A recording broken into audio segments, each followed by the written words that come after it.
मुझे एक बात जाननी है, सीरियस नोट पे ये कहना चाहता हूँ कि 5 अगस्त को मुसलमानों ने काला दिवस मनाया। कई कट्टरपंथी मुस्लिमों ने मनाया, कुछ मुस्लिमों को छोड़ के।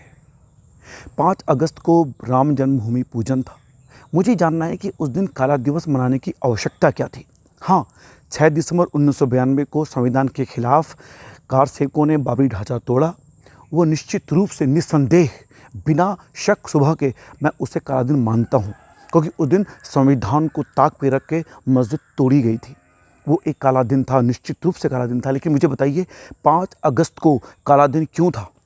और जिस तरह से सुप्रीम कोर्ट ने अपने सर्वसम्मति से 5 बेंच की पीठ ने सर्वसम्मति से ये निर्णय दिया है कि वहाँ पे राम मंदिर बनेगा, क्योंकि वहाँ पे पहले राम मंदिर था। और ये उन्होंने के मोहम्मद पूर्व एएसआई निदेशक के सबूतों के आधार पे दिया है। वो सबूत वहाँ पे रखे गए थे। उसके बावजूद आपने राम जन्मभूमि पूजन के दिन काला दिवस मनाया। ये छोटी बात नहीं है। आप इस जिस तरह से उस दिन ट्रेंड किया गया कि बाबरी ज़िंदा है, और हम उसी ज़मीन पे जब हम 10-20 साल के बाद, 100 साल के बाद हम वापस वहाँ पे बाबरी मस्जिद बनाएंगे, यानी आप राम मंदिर तोड़ोगे दोबारा से।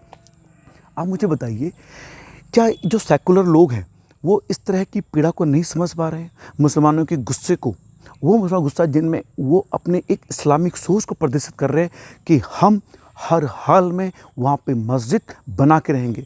जानते हैं, खुलेआम वो धमकी दे रहे हैं, हमारे संविधान को धमकी दे रहे हैं, हमारे सौहार्द को, हमारे जो सांप्रदायिक सौहार्द है उसको वो धमकी दे रहे हैं, और आप चुप हो गए।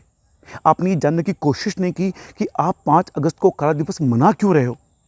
जब पूरा देश खुश है, 500 साल के बाद हमें हमारा राम मंदिर मिल रहा है।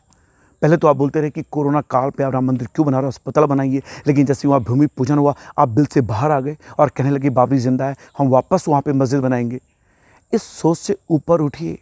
लेकिन मुझे शिकायत मुसलमानों से नहीं है, वो अपना काम कर रहे हैं।